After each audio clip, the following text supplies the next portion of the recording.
back to our podcast. I am Maddie. I'm not Maddie. That's Doug. And Doug is actually, I know you guys can't see it, but Doug is wearing this blue shirt that's really making his eyes pop. Oh, thank you. That was just something I wanted to share. Oh. Because we're hot and conceited, we need to be reminded of our beauty. I got it for $4 at H&M. Yes, I love H&M. I have so many H&M shirts that have been on sale. But speaking of H&M, and speaking of nothing to do with I was about to say, please tie it back. Please. Let me segue from that by saying we're not talking about shopping at all. We're going to talk about Disney Channel. Ah. And we're going to talk about children's media. Did you like how I reacted to that? Like I didn't know what we were going to talk about today? Oh my god, are we? Like, no idea.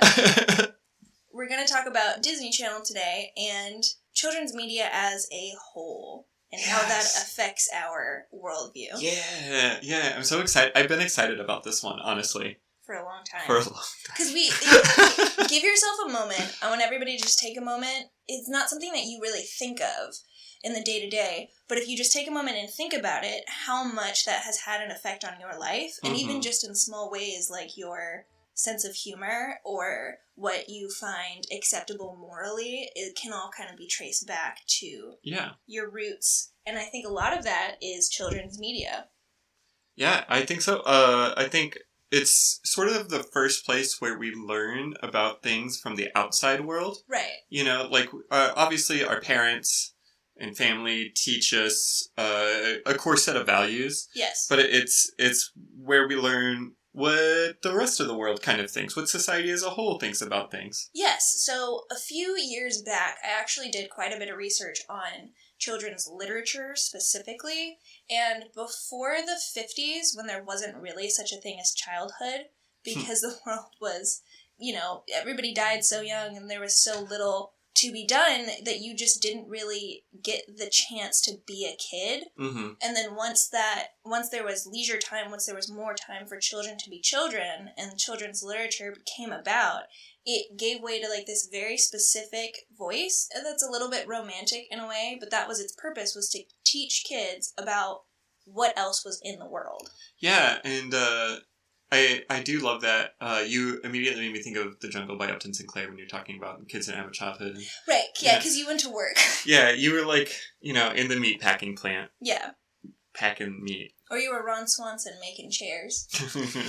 But, Parks and Rec, give us money.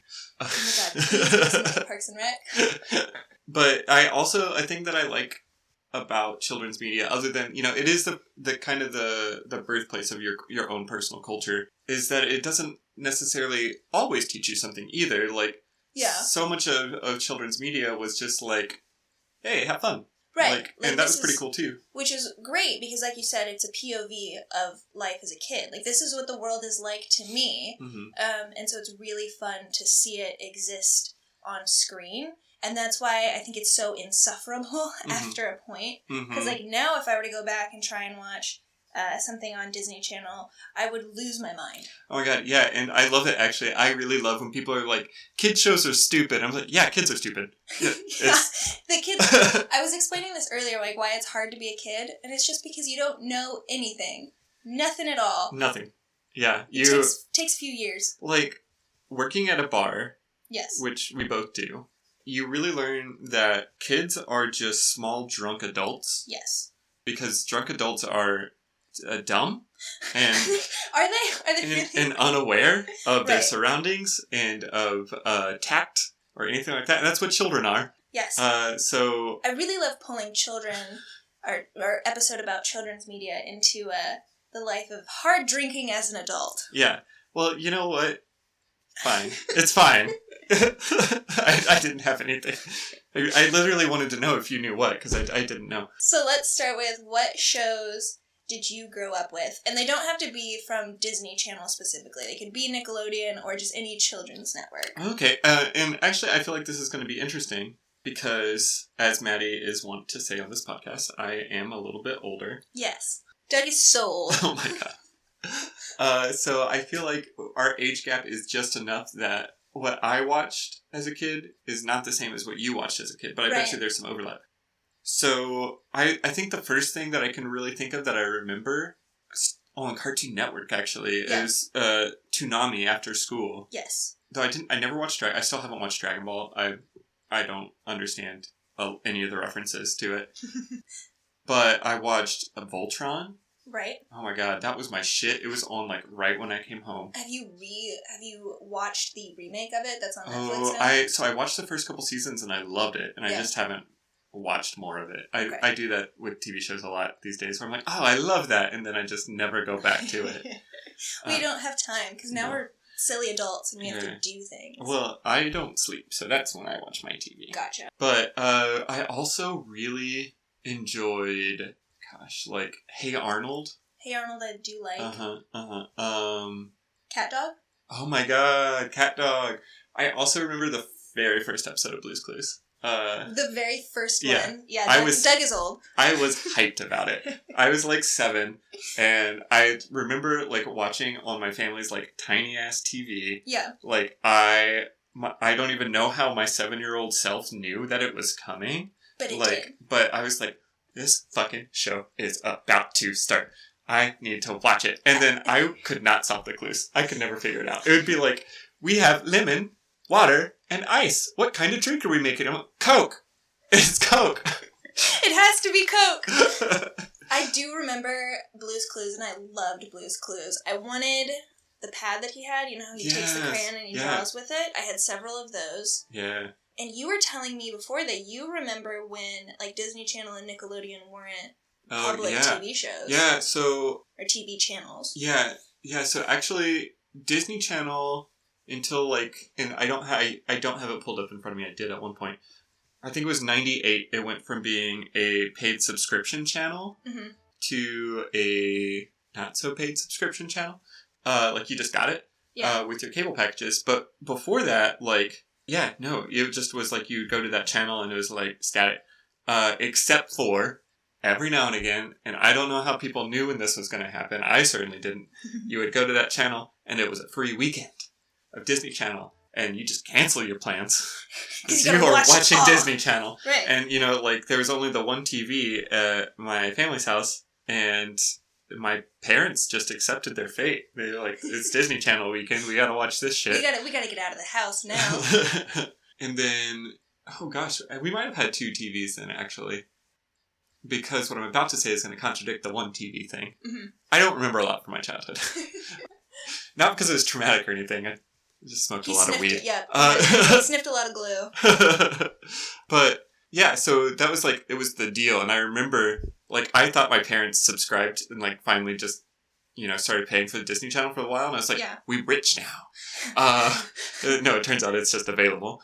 But Nickelodeon. Yeah. I remember, again, I don't know how my young brain, I must have been 6 or 7, could figure out that these things were happening. Like, I don't know if it was, like, through the little child grapevine or, like, what. Yeah. But I knew that Nickelodeon was coming. And I knew that it was a kids' network. And I was intensely excited for it. Yeah. And it had started off, I think, as like a small network in, I don't know, one of the I states. Mm-hmm. We'll say Indiana. Mm-hmm. Though I don't think Indiana is capable of producing something that amazing. But you guys gave us Mike Pence. Fight. But no, I remember the night that Nickelodeon like dropped nationwide, I guess. I don't know. Do networks drop? Yeah. I guess. Yeah. I mean, remember when the O Network dropped? Oh my god, yeah. I was actually like exactly the same thing, but for middle-aged women. Yeah. They were pretty hyped about it. I didn't understand because like the Oprah show wasn't on it. Like there was no more Oprah show. There was just the Oprah Network. Right. And I don't know. I don't know. Nobody was giving away cars, but Nickelodeon happened, and I had like a TV in my bedroom. Yeah. So that contradicts the one TV thing. Unless I don't know, Mom. Did I go from having a TV in my bedroom to not having a TV anymore? And if so, what did I do? Did you make it up? Did you just imagine? Did I just stare at a wall? Yeah, I remember that first night. Like, I think Hey Arnold was on. Mm-hmm. Gosh, I didn't come out of my room for like 72 hours. Yeah, a long time. Yeah. And I even remember my parents like joking about it. like, my mom was like, hey, stranger. And I'm like, I'm not a stranger, I'm your son. Oh, yeah. This was well after Disney was a public channel, because I'm much younger than Doug. Oh, my God. But my parents took the TV out of my room because I was too into some of these shows. I do remember that, so my sister and I shared the TV, Yeah. but it was basically whoever was in trouble, the TV was in the other kid's room. So I lived for my sister to get in trouble, which I'll be honest, happened a lot. Oh, man. I was a good kid. I So, didn't get caught. like, Hey Arnold was one that you liked a lot. Blue's Clues. I remember, like, there were some, like, later into, like, almost at that weird age where I shouldn't be watching kids shows anymore. Yeah. Like, Fairly Odd Parents was a big deal. I like that one, too. Kim Possible. Loved that. Which, let's talk about Kim Possible for a second. Okay. Gentlemen, if you were a big fan of Kim Possible, you're gay. It's one of those memes on the internet. Yeah, now. you're gay now. Mm-hmm. Ladies, if you were a big fan of Kim Possible, you're gay now? You're gay now. Okay, so everyone is gay now. Everyone is gay. Right. It is 2019. It is 2019, yes. Everyone is gay. I think it depends on how big of it. Like, if you're actually, ladies, I take it back. If you were a fan of that green-handed lady on Kim Possible, you're gay. You are so gay. Oh my god, she was so hot though. She was. She-Go was the shit. And I loved that there were other goes. Mm-hmm. There's He-Go, and I think that we should have tapped out after those two. Probably. But they were all like different they colors. Go. Yeah. I think there were, I don't know, I don't remember exactly. There were the twins. They're blue. They were They Go. They were They Go? I don't know. Okay. I have no idea. Hold on. I gotta know. Let's see. She-Go siblings on Kim Possible. This is what we're doing. Team Go. I think, because I don't think that they were like genetically enhanced or something. Yeah. Oh, I'm so sorry. There were no twins. Wait, there were twins. Look, there's two red ones. Oh, they were red. And then the main guy was blue. And they protected Ghost City. Oh, and then She-Go went evil. Why did we like this show? This is so good. It's so corny. It is so corny. Yeah, so there's He-Go, who was in charge. She-Go. Me-Go, who is purple. Okay. And I really fuck with their outfit. Like, honestly. Oh, the twins are We-Go. The twins are We-Go. Okay, so I was close. Yeah. Their first appearance was in Go Team Go. Kim Possible was good, though. Do you remember My Life as a Teenage Robot? Did that come out after? That must have came out after. I don't remember that. So, I'm gonna piggyback? Yeah, go ahead. Piggyback. I'm gonna piggyback off of some of these shows just to jump into one topic that I'm very passionate about, and that is animation as a whole. Okay.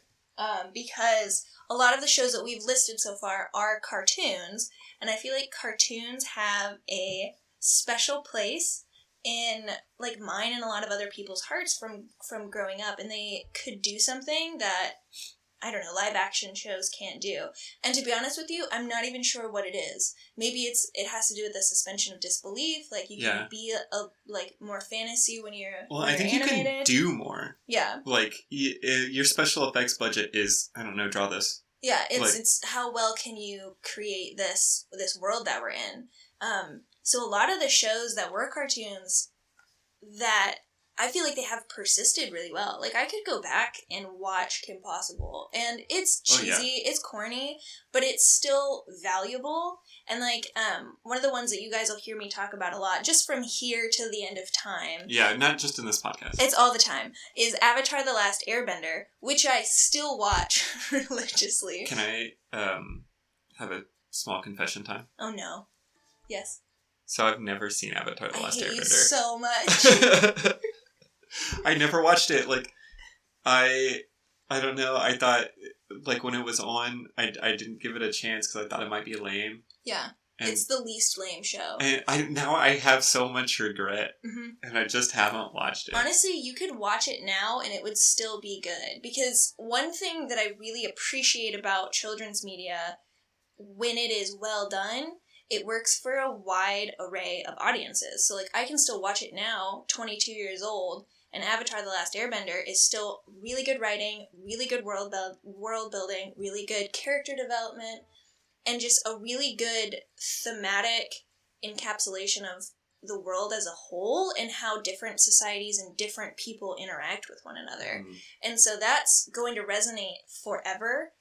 So I really love that. I think a lot of my own moral compass probably comes from watching that show. Yeah, I mean, I feel like from everything that I see from that show and everything that I hear, that it's a show that kind of stands the test of time. Yeah. I just need to watch it. You gotta watch it. And I really like the ones that do hold up, because, I mean, Kim Possible technically does hold up because they're trying to remake it into that, you've seen these terrible... They did make it into a live-action movie or something, and right? And it's the worst. Yeah, I saw the trailer, and I've never been more mad at anything in my life. And I feel like we pounce on live-action remakes, which... God doesn't make any sense to me. We, I don't know. But Kim Possible was objectively a bad remake, and I only watched 30 seconds of it. Right, no, I agree. I think I was most upset at the hair, and then everything else subsequently after that was absolutely terrible. Can we talk about Kim Possible's boobs for a second? Not real life, because that girl's a minor. Right, but in the TV show? They were unnatural. I don't remember them. I remember Shigo, though. Don't get me wrong. Not in the black, because you can't really see them. Here. Kim Possible cheerleading outfit. This is gonna get weird. This is gonna get so weird. Look at them. They're tiny Tomb Raider boobs. Yeah, they were tiny Tomb Raider boobs. She was hot. Wait, look at her mortal enemy. I forget her name. Bonnie. Bonnie Rockwaller. Bonnie had a good B happening. Yeah. But they were supposed to be in high school. They were 16. Well, no, it's just they're so pointy. They're Tomb Raider titties, yes. Yeah, she could use it as a weapon in a pinch. Yes. I'm upset that didn't happen. If we're gonna make a remake... I'm sure there's a porn parody out there where she did. Oh, I'm sure there is. I'm not gonna look that up, though. I can't ruin that part of my childhood. I don't want to do that either. However, let's look up some other... Or actually, let's talk about... Going back to the cartoon thing, I want to talk about one thing that you have mentioned, and then one thing that I mentioned, which is the whole cartoon thing. You said before that it was nice when children's TV shows didn't have to teach you a lesson. Yeah. And Avatar The Last Airbender definitely had a lesson in it, and I feel like a lot of them did, but one that didn't, that still is around today and had a big influence, was SpongeBob. Oh my god, yes. And SpongeBob, when did that start? 2002? Okay. I think it was early 2000s. I was, again, at that cusp age. Yeah. Oh, 99. Yep. Okay. Wow. Trying to remember that far back. I was 2, so. Oh. God, I hate my laugh. It's so bad. No, SpongeBob. SpongeBob made us laugh. SpongeBob made us laugh just now.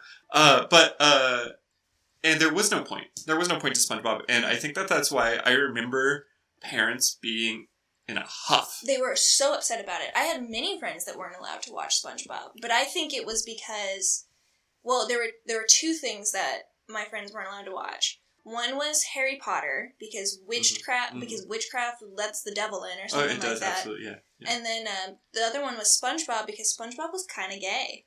Yeah, SpongeBob was definitely a little more queer-coded. Yes. Which I think, notably, the first queer-coded protagonist that we had, because at the time it was Scar and Ursula. Right, people who were coded gay were also evil. Yeah. And I don't even know if they meant to make them queer-coded. I think that they just made them really silly. Well, I've actually done some research about queer-coded characters in the past, about why, or about how ideas about certain minorities and stereotypes sort of persist through society, and that is that when your idea of a good man is very masculine and macho and tough, then when he's in a movie, he needs to have the antagonist, who has to be he has to be the opposite of him, and so they're very feminine men who are longer, they're not quite as muscular, they're not... It's me. Yeah, they're Doug. And so they're the evil ones, or they're the antagonists, so then gay then becomes associated with a negative type of person, which in SpongeBob, that's not the case, because SpongeBob is the protagonist, and he's the main character, and he's good. So he did kind of tackle, and like, I don't know, like, make SpongeBob too, like, socio-political, but, like, he did kind of tackle, like, toxic masculinity. Yeah, he did a little bit. And I don't think that they meant for it to be that way. He's just a flimsy sponge. Yeah. So that's the way that character would come about. And he's just a silly guy, He's a silly guy. But parents did hate it. Parents did. I think that's because, as adults, we transition into this idea that everything has to be like a morality play for kids. Like, everything has to teach you something. So you had this show that was just fun. Silly, yeah. But I think it did indirectly teach kids something, and I think shows like this do teaches kids that it's okay to just be a kid. Yeah. Like, it's okay to have fun. Like, once kids start going to school, especially, there's all this pressure on them to grow the fuck up. Yeah. And so we need shows like this that's like, have fun. Be cool. Like, it's cool. Yeah, just go jellyfish hunting. Or jellyfishing. I want to go jellyfishing all the time. I want to go jellyfishing. I don't want to be anywhere near jellyfish, I'll be honest. But... And the other thing that is so pervasive about SpongeBob is that the humor in it, like you said, like, we were kids and it just made us laugh as kids, is that now all of us have grown up and we're on the internet now, and I feel like there's a major connection between SpongeBob humor and internet humor. Oh my god. Yeah, like... When's the last time you've been on Facebook for more than, like, 2 seconds and haven't seen a SpongeBob-related meme? Right. Because everybody knows it, and we all have that kind of basis for what we find funny. Mm-hmm. So it exists. So it just lasts a lot longer. And I won't lie to you, like, now SpongeBob is basically just a giant cash grab, and I don't watch the new seasons. Yeah. Didn't the creator die a couple years back? He did. I can't remember what he died from. I think he's from my hometown. But Steven Hillenburg was the original creator of SpongeBob, and he was actually a marine biologist. And he died in 2018. Yeah, he died November 26, 2018. Yeah, he's from my hometown. Mm-hmm. Oh, neat. Yeah, so he was 57 when he died. But he did... I can't remember what the original inception of the show was. I know that he made like a little comic book first. Oh, really? And then from there it was picked up, and then it just really took off. It was bigger than anybody expected it to be. And then Nickelodeon was like, this is the greatest thing that's ever happened to us, and now we will do this forever. Yeah. And it has, like, I think SpongeBob is a great example of how the shows we watched as kids, and not just the shows, honestly, the books we read, the things going on in our country, whatever, all of those things have affected us now that we're grown and affected our culture. Like, our pop culture has now been affected by all of these things that happened when we were kids. Especially with the media that we now create. So let's talk about Stranger Things really quick, because the way that Disney influences you and I and the media that we create, it's the same cyclic effect that the creators of Stranger Things would have, right? Yeah. So they made this show about all of these 80s nostalgic pieces of media and their life and their culture at the time, because now they're grown and making the stuff. So are you trying to tell me that in about 20 years... Yes. If the Earth hasn't exploded... It will have, but yes. That we could have, like, a Stranger Things-esque show where all of the references are, like, Fairly Odd Parents and SpongeBob. And guys, we need to figure out global warming, because I need this. Right, and it'll take place in the early 2000s, and everyone will wear all denim and brown gauchos. Oh, God. Britney Spears will still be relevant. Oh, my God, Britney Spears... Please come on our show, Britney Spears. You're still relevant. Yeah, we love you. Yeah, we meant that by that point you might not be, but you probably will be. Of course, it's Britney Spears. Yeah, also, I loved you through your 2007 meltdown, just so you know. I'm here for you, girl. We've all been there. Right. Yeah. But yeah, that's the thing. So now that we are grown, we're making things, and like I said, we're on Twitter and we're posting stuff from SpongeBob. It has a big effect on what... Even outside of the internet... How often do you speak in SpongeBob references? You specifically. I already know the answer. Just all the time. Yeah.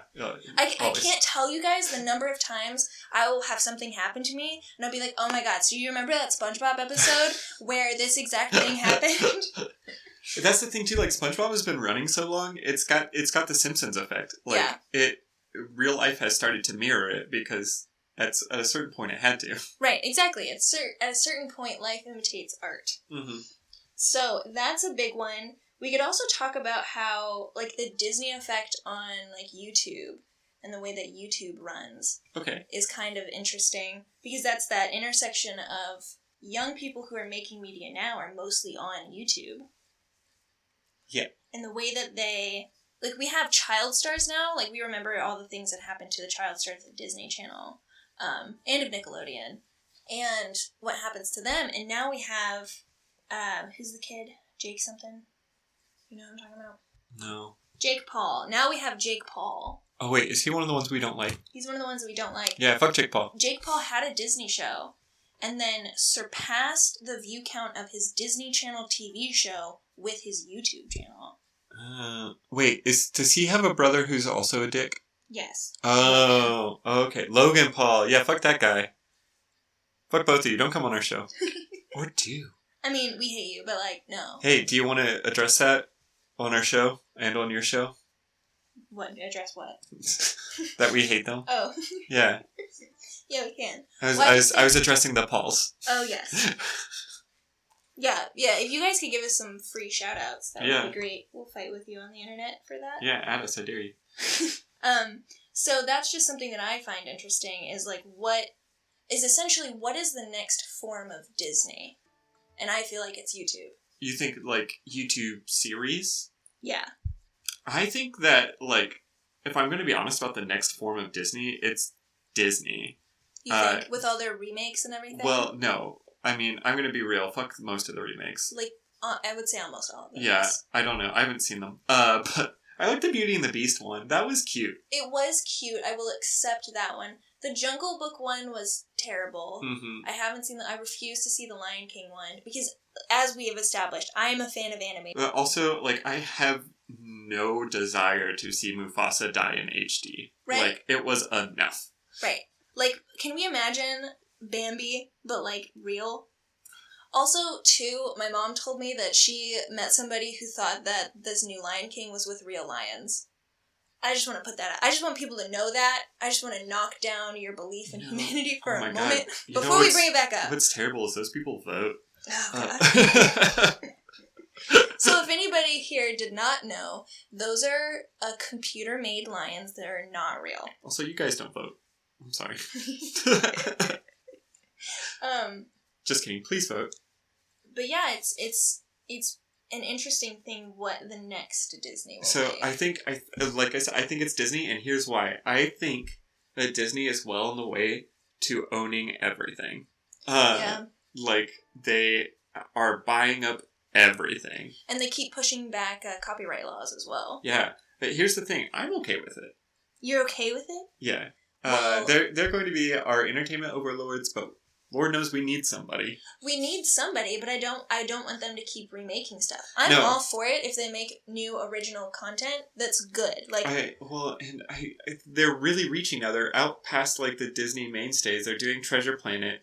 Mm-hmm. They're doing Atlantis, which I'm actually here for. Okay. They're in talks with Tom Holland.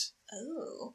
Okay, I could see I think they Atlantis. own Tom Holland, honestly. I don't think they need to be in talks with them. I think they just need to tell them where to go. I think Atlantis could be a really fun one to do. I think all of the remakes could actually be really fun if they built on and made something new out of that story. But they're just telling the exact same thing and not really doing anything different. They did something a little different with Beauty and the Beast, though. Maybe that's why we like that one. Yeah, they got a little bit more towards the original story, but they couldn't do too much because that's dark. Right. But, though, Mulan, have you heard about that? I have not. So, Mushu's not in the remake.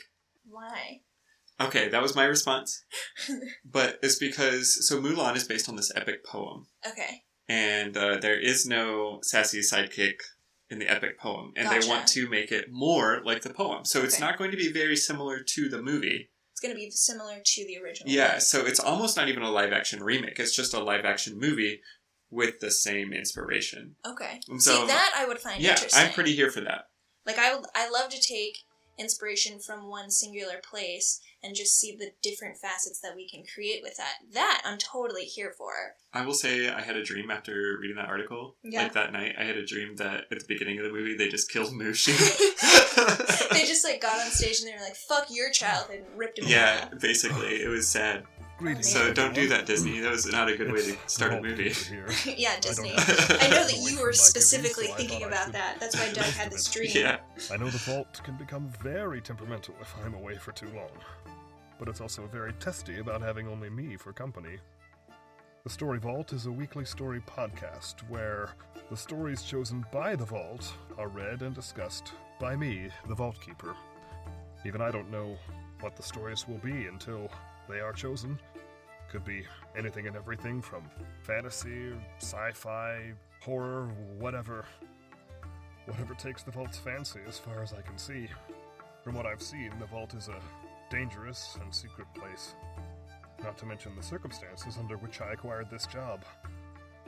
Be sure to tune in every Tuesday to find out what secrets lie inside the Story Vault.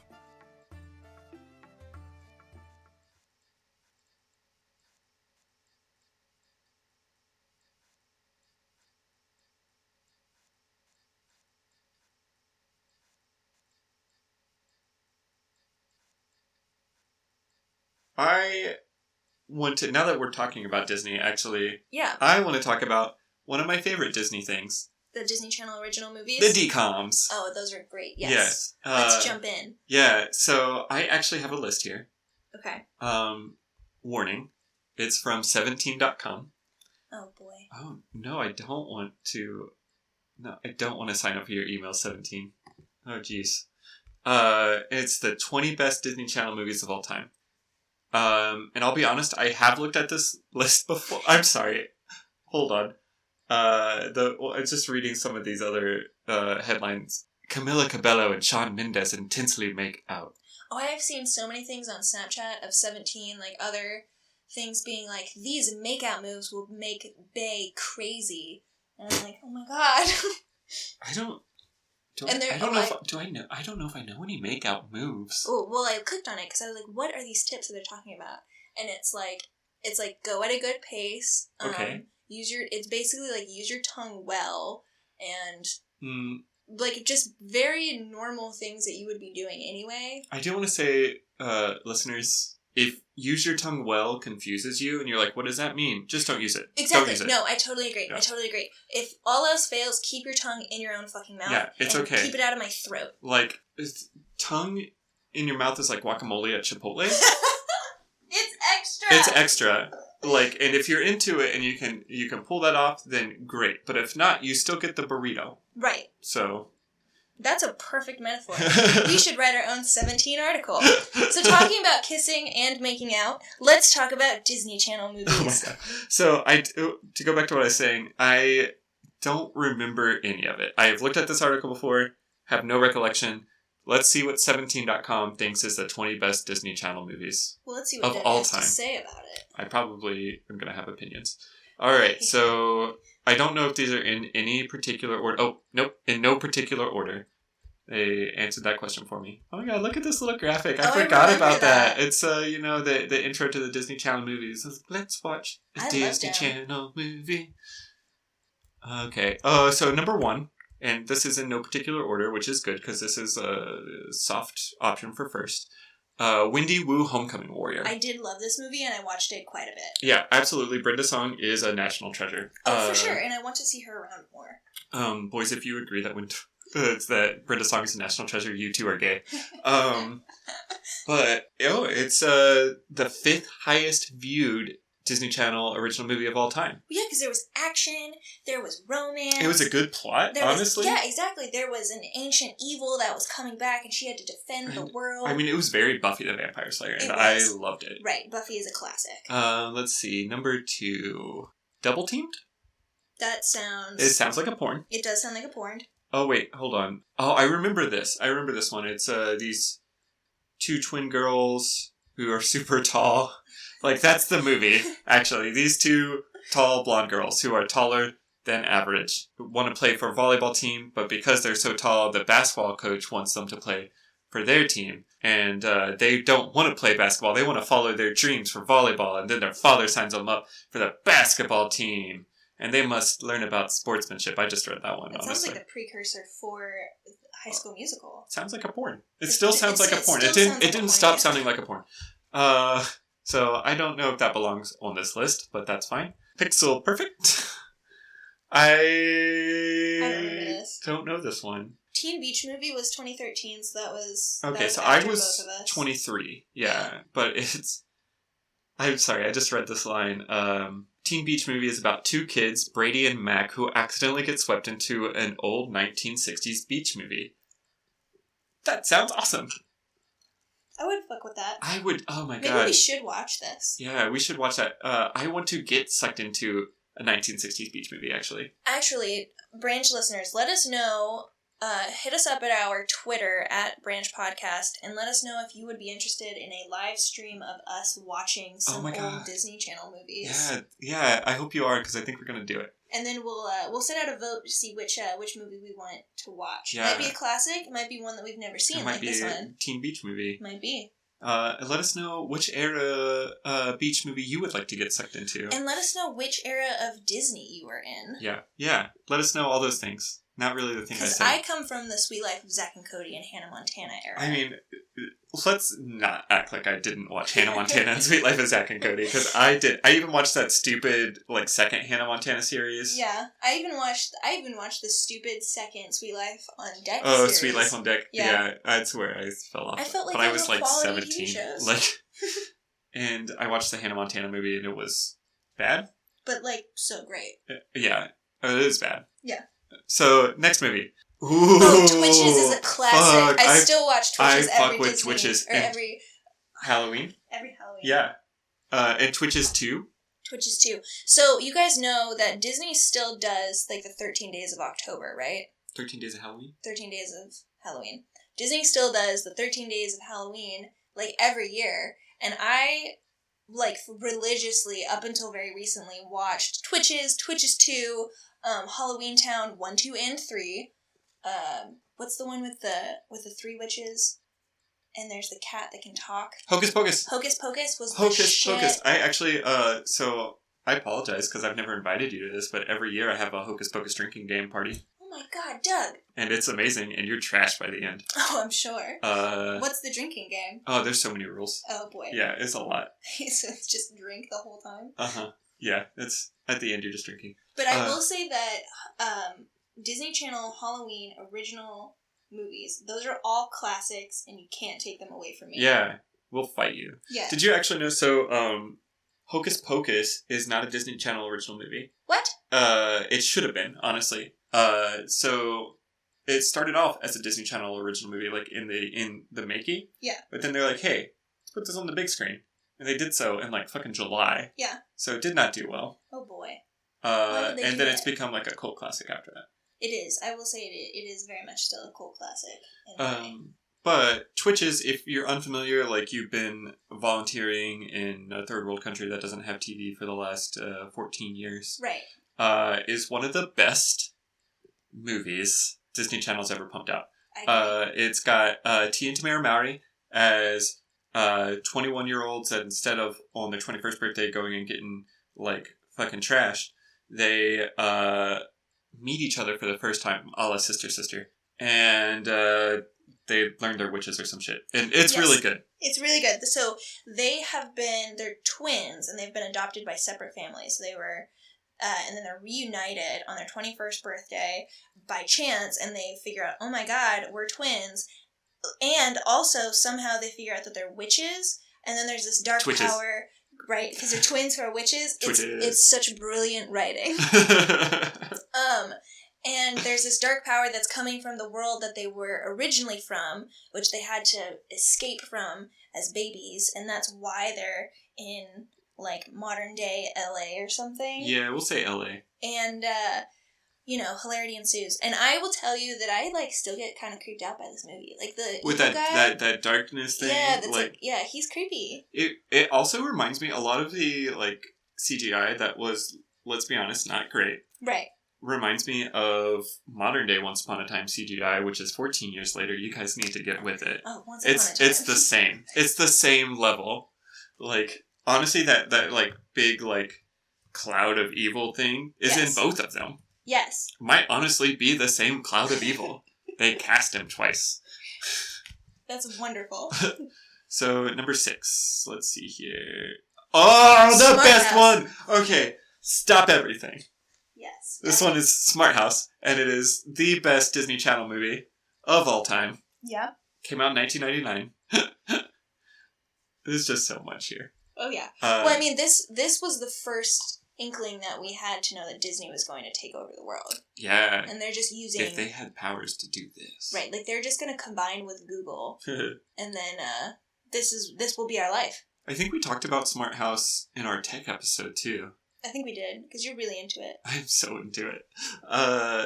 But it had that one guy who, he was like the Disney Channel guy for a little bit. Like, he was also in that Luck of the Irish movie. Yeah. And it had Katie Sagal as the house. Yes. Which is pretty fun for me. Mm-hmm. And if you haven't watched Smart House, like, get the fuck off this podcast. But we don't have a lot of hard lines, but this is a hard line. You go watch Smart House and then you come back and apologize. Right. But basically, this family who in the not too distant past had lost their mom. It's a single dad with a son and a younger daughter. Win this contest to move into this smart house. Yes. And it's all very ridiculous. The things that the smart house can do. It vacuums the floors for you. I don't remember past that. I think it makes your food. Yeah. And it does everything. All done by the voice of Katie Sagal. I think the name of the voice is Pam or some shit. Okay. I think it's Pam. Yeah.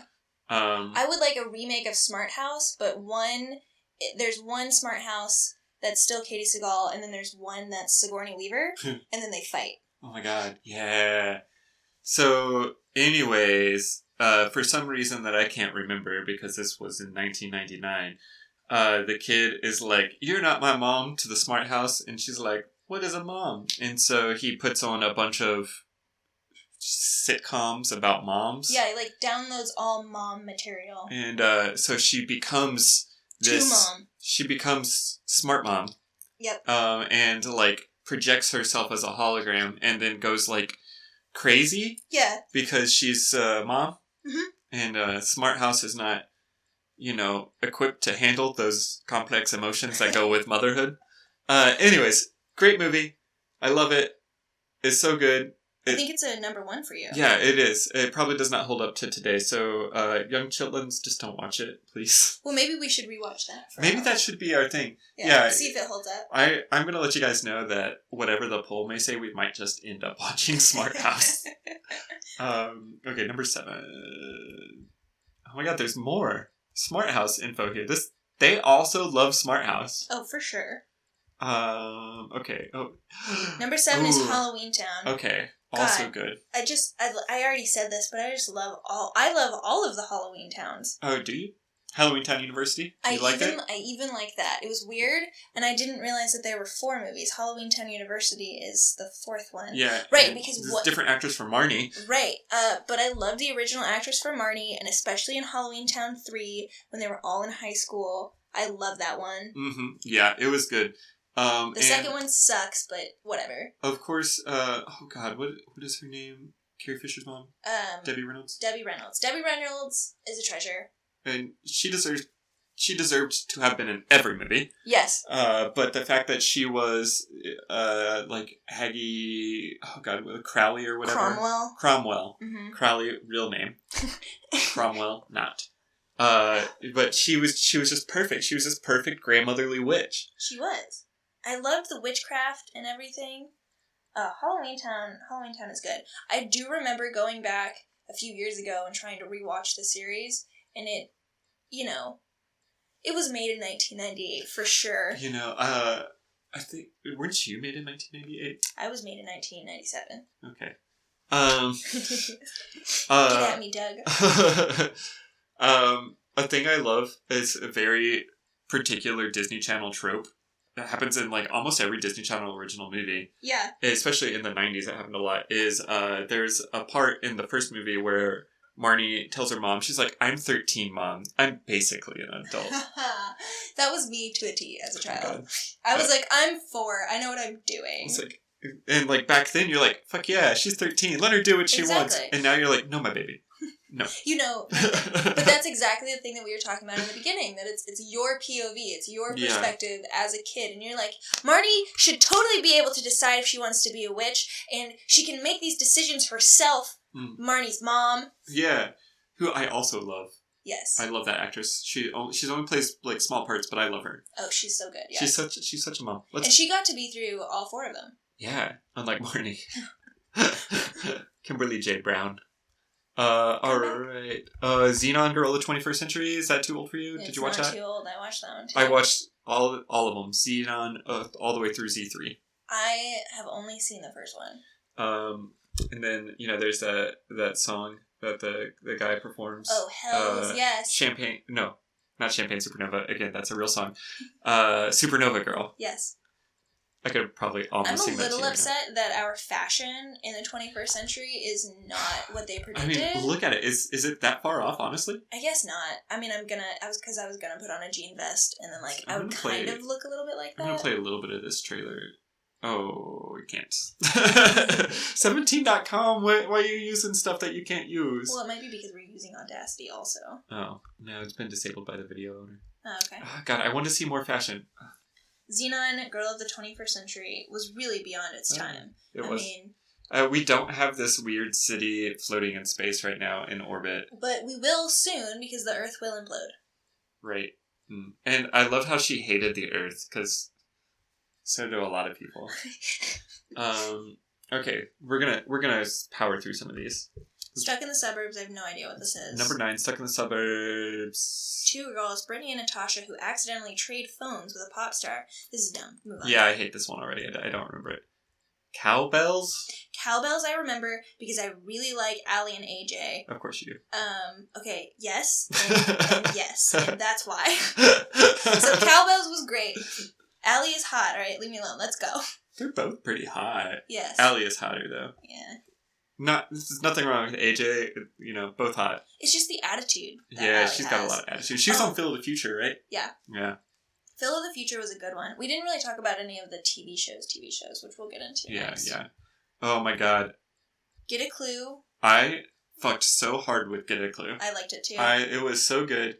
And Brenda Song is super cute in this movie. Yeah, oh my God, she's just a treasure. She is. Just a national treasure. I think everybody that we loved on Disney Channel to us is a treasure. I went on a date with a guy that looked like the guy from Get a Clue.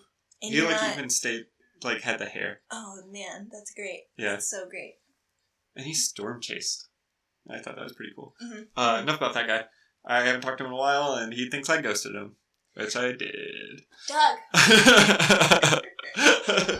But no, this was Lilo in her prime. Yes. Lilo did a lot. We'll talk about the Parent Trap. Oh my God. We should talk about the Parent Trap. Let's just talk about it really quick. Let's just get it out of the way. Oreos and peanut butter, thank you, the Parent Trap. And that's all I have to say. Okay. I have a couple critiques. Okay. About the girls, the characters. Yes. There's this scene, right, when they're at summer camp, and they've been, rivals this whole camp, for too fucking long. I was over it. Right. Even as a kid, I was like, get over it already, please. And they are, doing, I don't know, camp detention or whatever. Yeah. And, they figure out that they have the same birthday. They're like, you have the same birthday as me? That's crazy. You guys have the same face. Yeah, it's literally the same person. You look the same. How is the birthday the thing that tipped you off? Because one had long hair and one had short hair. And one was British. Right. Everybody looks different when they're British. If I want to talk about child acting, and I want to talk about Lindsay Lohan and her impeccable job that she did, playing 2 different girls. One of them was British, and she was just a kid. Okay? Yeah. We didn't value her enough. We did not, and that's why she did what she did. Exactly. She pulled an Amanda Bynes before an Amanda Bynes. It was on us. It was. This is our fault. We're sorry. We're sorry, Lindsay. I don't really love you, but I'm sorry for what we did to you. Right? Remember when she was gay for a while? Oh, yeah. That was a thing. That was a thing. Okay, we're gonna rocket through a couple more of these. Cadet Kelly. Cadet Kelly was a good one. Loved it. I loved it. I was obsessed with Hilary Duff. Hilary Duff is another treasure. And she's making a comeback. They're gonna do like a sequel series to Lizzie McGuire. I remember, yeah. So that's pretty cool. High School Musical. Leave it. We shouldn't get into it. High School Musical exists. It exists. It's fine. If we watch that, if you guys vote for that as the one that we have to rewatch, we're drinking the entire time. And we might cancel this podcast just to punish you guys. That's on you, listeners. You did it. I mean, we put it up for vote, but you did it. I pointed very dramatically at the microphone. The Cheetah Girls, my mom really wanted to take me to a Cheetah Girls concert, but for whatever reason it didn't work. Why? And now I kind of regret. Is it because she's secretly into the Cheetah Girls? I don't know. Like, I think she just liked the idea of it and was like, oh, Maddie would love this. And then we kind of got tickets, and then they fell through, and then, I don't know, other people couldn't go, so we didn't get to go to the Cheetah Girls concert. I watched the Cheetah Girls movie, but even my little 13-year-old gay self, while I'm watching it, I was like, why am I watching this? Like, what? Why have I kept on watching this? I didn't actually really like the Cheetah Girls. No, me either. Their record producer's name is Jackal Johnson. Oh, God. Oh, my God. Jackal. Who lets their kids be around somebody whose first name is Jackal? I'm gonna listen to some of this stuff today while I'm in the kitchen. I'm gonna listen to nothing but the Cheetah Girls and Avril Lavigne. They're cheetah fierce. Oh, God. Okay, we gotta move on. Wizards of Waverly Place, the movie. I did really like Wizards of Waverly Place, the TV show. Yeah. I fucked heavy with Alex Russo. I really liked Is that Selena Gomez? Yeah. Mm-hmm. I watched that show, sort of, and I never watched the movie. That was 2009 when the movie came out. I was 19, so I was a little too old. Too old. Yeah. But I still appreciated the show, sort of. I don't think I ever watched a full episode. Of the show? Like, I watched it here and there. I made my mom watch it with me, and she really liked it because I'm a lot like Alex and Justin, like the rebellious kind of a kid.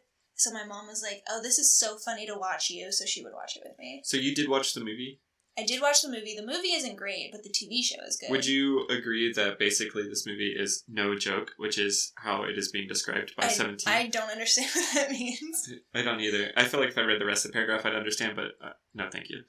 Alright, number 16, Camp Rock. That's another one. That's real. Yeah, we're gonna go on. I think I watched it a lot, and I think I liked it more than I liked High School Musical. I really liked how angsty it was. I like the Joe Bros. I have not actually seen Camp Rock. Okay. I've seen Camp Rock, and I've seen Camp Rock 2. I like the scene in Camp Rock 2 where Nick Jonas falls in love with that chick from the other camp. I would love that scene in Camp Rock 2 where Nick Jonas falls in love with me. Actually, it would be pretty great. I just like Nick Jonas. Honestly, though, I am very attracted to Joe Jonas. Who isn't? And he's with, is her name Stephanie Turner, the girl from... Sophie Turner. They're married. Turner. Yeah, I want to get in between that real bad. Oh, God, yeah. Like, I don't even really care that much about Sophie. I mean, she's hot. She's hot. But she can be there, I guess. She can watch. You guys should come on our podcast. For no reason. No reason. We're not creepy. So, back-to-back Demi Lovato movies. This next one, the Princess Protection Program. I watched it, didn't care for it. Selena Gomez was in it, too. She was. Who was the princess? Demi was, I think. And why was she needing protection from a high schooler? I'm not sure, I don't remember. Or with a high schooler. Probably from/with a high schooler. Alright, we're skipping it. Read It and Weep. I did watch that one. What is? I think. No, I didn't. I have no idea what this is. Okay, me either. Lemonade Mouth? I fucking love Lemonade Mouth. So we talked about Lemonade Mouth on one of our gay episodes. Yeah, because I was talking about Hayley Kiyoko. Okay, and that's where she's from? Yes. This is not a TV show, it's a movie. It's a movie. It's a musical. Yes, but it's the shit. Oh, okay.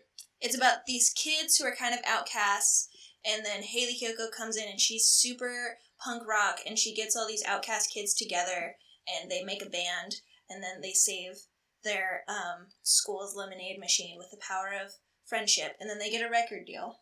So, I do have questions. Yes. Why the lemonade machine? Why did they care? because that was what was down. So the arts department was basically being shut down because the principal was a piece of shit, and he was just super into football, so everything was all football and taking funding away from everything else. That's my high school. Right? So they got tucked down into the basement, and there was this old lemonade machine down there, and they were having detention or trying to rehearse or doing something arts related, they would go get lemonade from the machine. That's so cute. It's very sweet. Okay, that's sweet. I like that. Yeah. Apparently, the girl who plays the bassist Mo in this movie is Jasmine in Aladdin. Yes. So that's cool. In the remake. She is not Middle Eastern, I don't think. Her name's Naomi. Somebody told me that she wasn't actually from the Middle East. I don't know. I'm not invested enough to look that up. No, I don't know. I'm going to cut that out. Jump In. Jump In was great. Fucking love Jump In. Ooh, and this is number 20. So Jump In. Oh, that's with Corbin Bleu. And, yeah. No, I agree. Oh, God.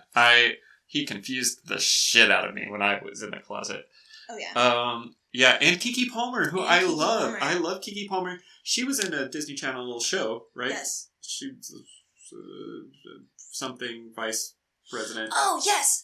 She was great. Miss Jackson, VP or something like that. I'm sorry, Miss Jackson. Yeah. She was great because she suddenly became a VP of this fashion company or something, and she got her. Oh my god, that was such a win for all kids ever. And she was in Scream Queens too. She was in Scream Queens, and I loved her in that. I love her in everything. She was Aquila, right? In Aquila and the Bee. Yeah, she was. So she's so smart and can spell so good. So I spell good, Dad. So. We made it through all 20. Thank you, listeners. I do want to just say my problems with this list is it has movies that obviously don't matter, and it does not have the coolest Disney Channel original movie to come out of the 90s. Actually, a couple of them. Oh my god, are you about to say the same thing that I'm going to say? Are you going to say Brink? No. Oh. I'm not going to say Brink. Okay, me either. What were you going to say? I was going to say... the one, and I can't remember the name of it. I'm trying to find it right now. Just talk about Brink. Okay, so Brink had Eric Von Detten, who is my first celebrity crush, as a cool rollerblading guy who didn't play by the rules, and he worked at this place called Pup and Suds. Yes.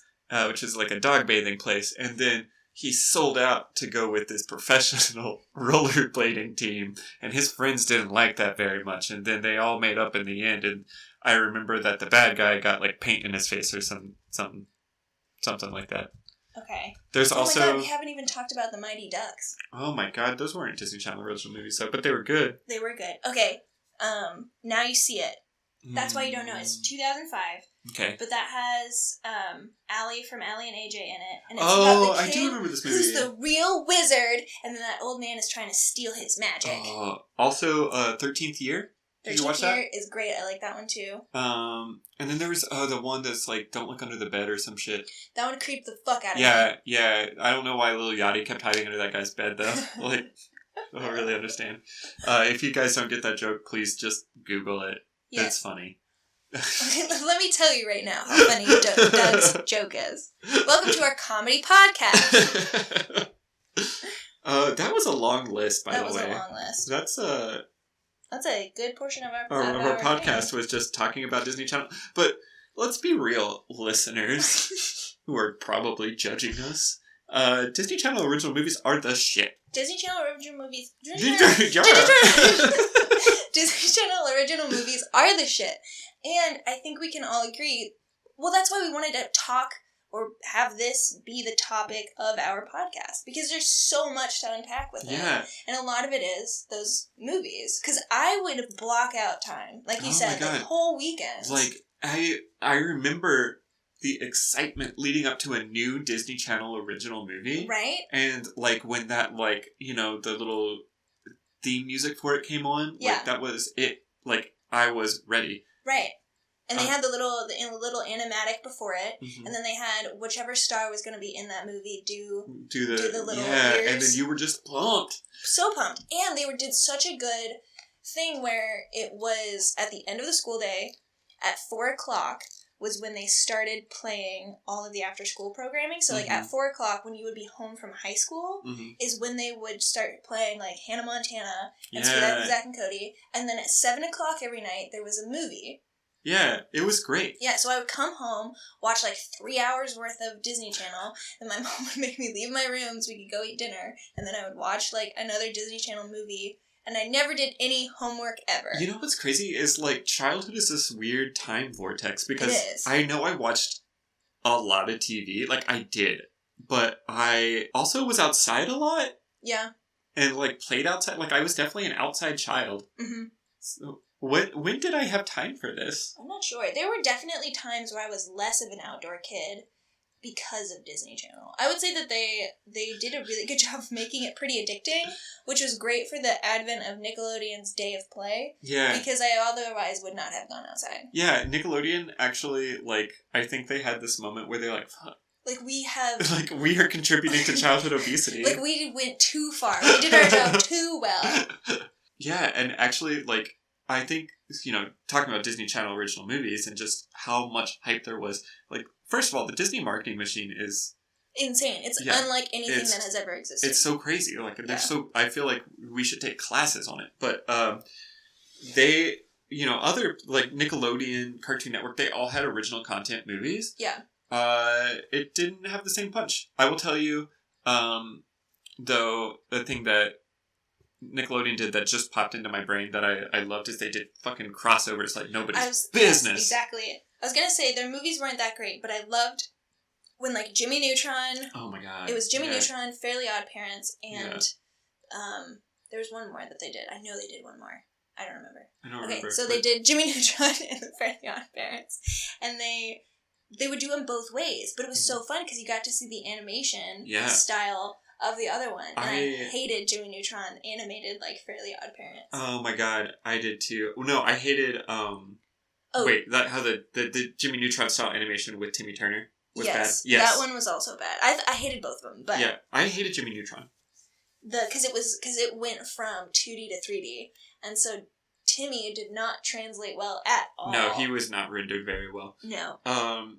Rugrats had a lot of special episodes. Rugrats did, and I want to talk about, do you guys remember that specific color palette that was in those shows in the early 2000s of Nickelodeon? So, like, the Wild Thornberrys, the Rugrats, even some of their, like, older kids stuff, like Ren and Stimpy and all of those things, they had, like, that very specific pastel-y color palette and, like, the wiggly lines in everything. It's very nostalgic. Yeah. Yeah. I also, speaking of the Wild Thornberrys, have you seen, like, these, like, GIFs going around that's, like, from, like, famous Disney movies or whatever cartoons, and, like, they, like, turn their head and it's, like, Nigel Thornberry's face? Yes. It gets me every time. Yes. I love it. They did do a crossover with the Rugrats and the Wild Thornberrys for That's a movie. right. That's right. And then there was also... God, I actually never been so devastated as a child. Just kidding. My dad died when I was 5. But outside of that, never been so devastated as a child as there was a special episode. It was like a Mother's Day episode of Rugrats where Chucky was going to get to meet his mom finally. Yeah. And that's when I learned the difference between Central and Eastern time. God. Because it was like, at 8, 7 Central, or probably something a little bit more child appropriate. Like 6, 5 Central. And so I was like, what the fuck is Central? And lived in Texas. And I missed it. Oh no. Yeah, and I cried. And then they did the Rugrats Grown Up, which I liked and didn't like. As an adult now, I'm offended that Grown Up was middle school. Can they do it again? I would like to see, Rugrats actually grown up, and then they're just all on antidepressants. Oh, that would be great. Yeah. And they're just fresh out of college, but no job opportunities. Lil is gay. I think she's going to be anyway. Oh, of course, yeah. And, that would be great. Actually, I will write that. If talking about bringing back nostalgic pieces, but making new and original content, I will make Rugrats grown up. And have them all be mid-20s and just doing their best. Can we talk about what could be a sensitive subject real quick? Girl Meets World. Okay. Yeah. So, Boy Meets World. Yes. The most iconic shows of all time. Yes. Loved it. Yes. Even when they went to college and it got dumb. And I mean, all shows get dumb. One of those Lawrence brothers was on it. I don't even remember which one. Oh my god, do you remember the Lawrence brothers? No. Oh. I don't know what you're going to do with that, but no, I don't. Oh, God. They were like a thing for a while. Like, Mm-hmm. there's 3 of them, and they were just in movies all the time. Right. In TV shows. And then one of them got cast as that, like, hot guy in the college episodes of Boy Meets World. Okay. Anyway, that's... Neither here nor there. Yeah. We're talking about Girl Meets World. Hate it. Okay. I hate it. I'm mad. Explain. It's bad. All right. Moving on from that, I want to talk about Drake and Josh, which is a classic. Okay. You know what I get annoyed with? Huh. Is when I'm talking to somebody who's younger than I am, and something happens, and I'll either say, do you remember when it happened in SpongeBob? Or I'll say, do you remember this thing that happened in Drake and Josh? And then they'll be like, no, I don't remember that. And I'll be like, get the fuck out of my house. Get out of my house. Don't talk to me or my son ever Drake again. and Josh is 100% a classic, and it did the thing that we were mentioning before, where it was just being a teenager and what that was like, and it was funny, but it was also full of heart. Like, they were just trying their best and being brothers. And I feel like you did learn things, but it wasn't like a morality play. Yeah, it was just learning how to be around your brother who is totally different from you and your psychotic sister. Oh my God, I loved her. Meg was the best. She's my role model, honestly, Megan! in a lot of ways. And then she got iCarly, which was pretty great. Yeah. Yeah, she's pretty cool. She is. She hasn't done anything lately, I don't think. I haven't seen her. I think people got upset with her on the internet not too long ago, but I don't remember why. Oh. I think it might have just been because she wasn't super hot or something. Like, something very petty. Oh. Hey, Branch listeners, if you know why people were mad at iCarly, can you let us know? But that one was so good because the most iconic scene from that show is when Mandy goes to Josh, I love you, and he goes, see you in chemistry, and he slams the door in her face. I will never forget that for the rest of my life. That is the most relatable thing I've ever seen, ever done, and that will exist forever in my brain as, like, the definitive, like, this is what life is like, life and dating and relationships. Oh my God, it so is. Did you hear about how there was this mix-up with Make-A-Wish Foundation? Oh no. This kid asked for Drake. Oh no, and he got Josh? He asked for Drake, like the rapper. Oh, and he got Drake Bell. Oh my and God. he cried. That's the worst. Like, can you imagine how bad it must have felt to be Drake Bell in that moment? So, I really can't. I feel bad for him. I mean, I know that he's doing pretty okay. I feel like he's just a producer of some kind. Yeah, I think he does a lot of music production now. Yeah. But talking about, like, what is the new Disney, what is the new children's space, Josh has a pretty successful YouTube channel. Does he? And he's not obviously affiliated with Disney. That was a Nickelodeon show.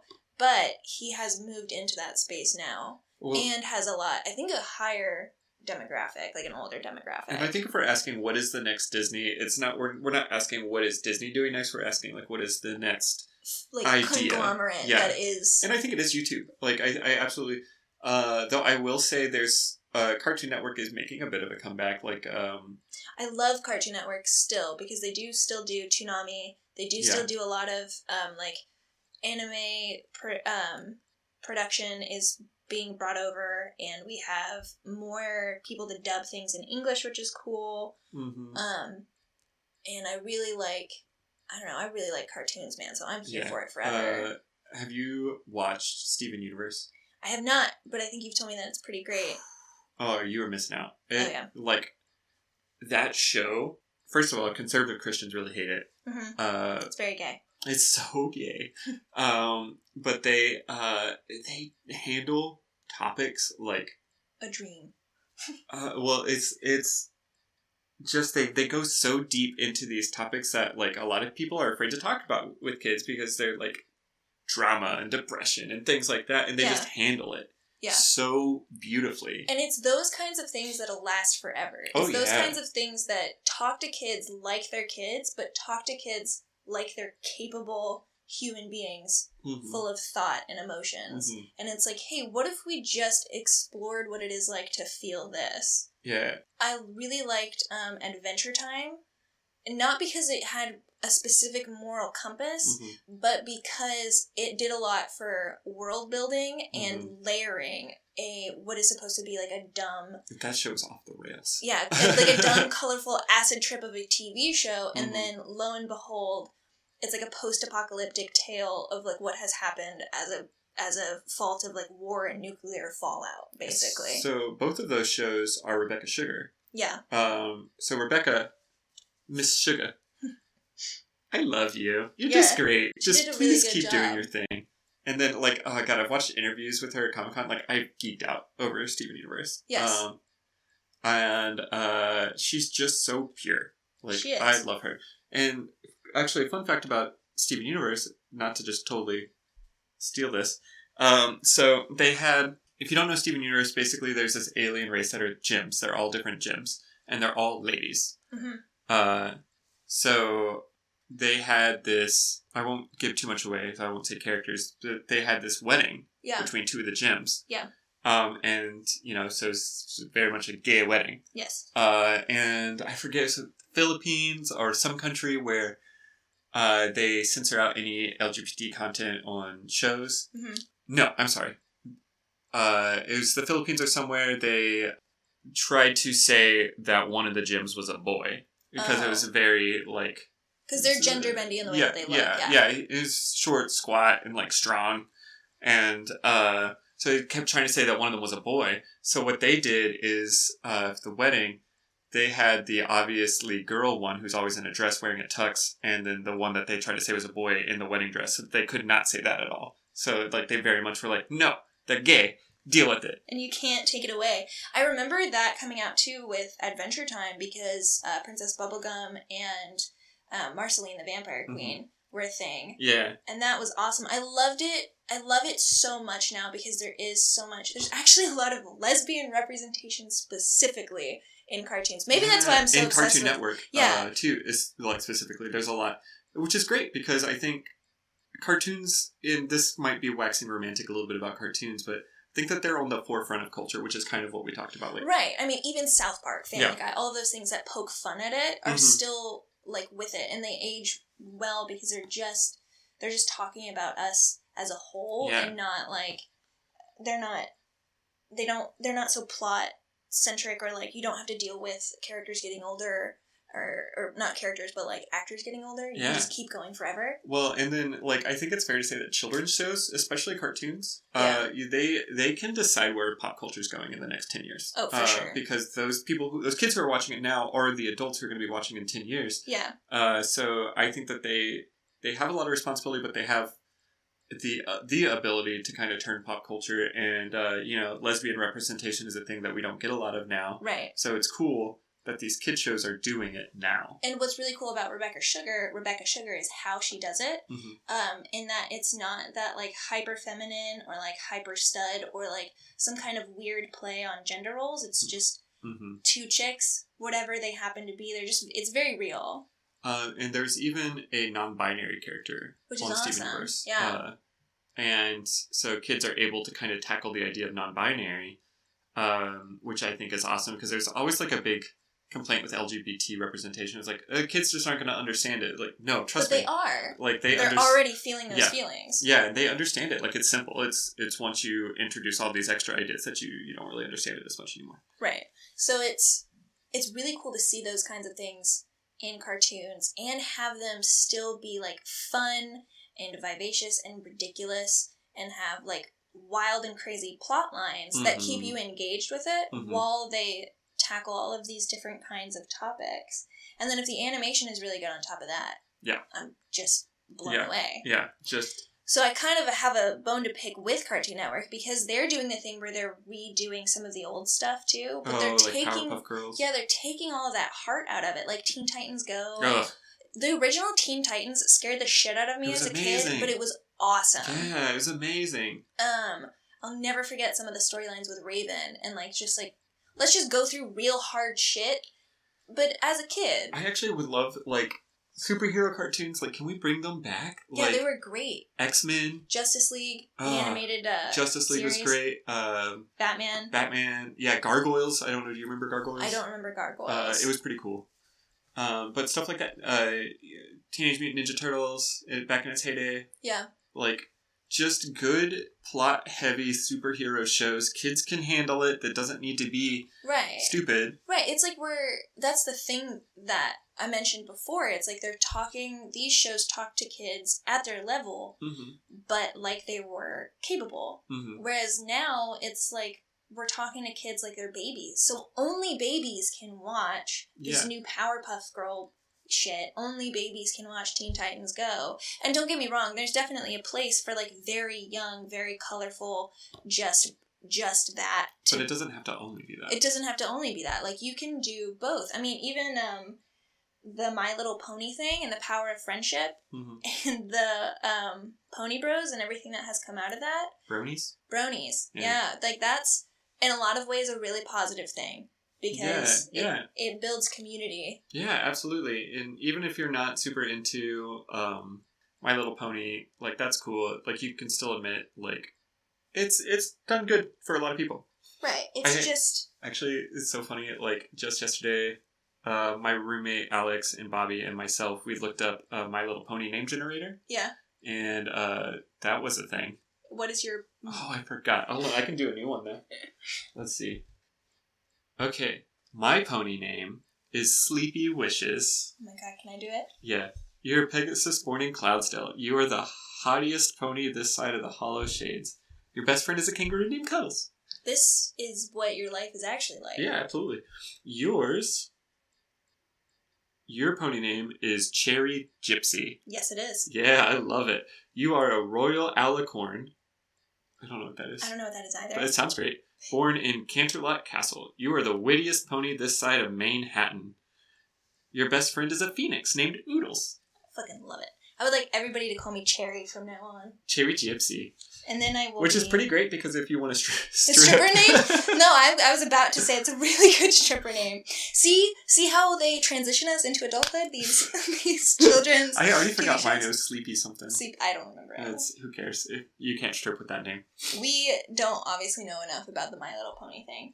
But the point is that we love what children's media has done to create a space for kid culture, to teach lessons, to have morals, to just be a kid and to have fun and be silly. And we want more of it. We want more cartoons. Yeah, more cartoons. And yeah, I hope you guys enjoyed the same amount of nostalgia that we had talking about this. Yeah, we're definitely going to watch us some Disney Channel original movies. So be on the lookout at Branch Podcast on Twitter and Instagram, Branch Podcast on Facebook. We'll throw a poll up. Let us know what you want us to watch, and we'll do that. Yeah, we'll do a whole live stream for that. Your Smart House is probably going to be the winner. Doug is gonna vote 6,000 I'm gonna doctor the votes. Just call me Russia. Oh. That was a sad note to end on. Okay, let's end on something happy. Let's end on something different. Put squishy bits in your mouth. I don't feel like we can end with that. Everything? Not with this one in particular. Okay. So we'll just end with... I can sing We're All in This Together. Yes, you can. Do it. Fucking do it. Until next time, Branch listeners. Just remember, we're all in this together.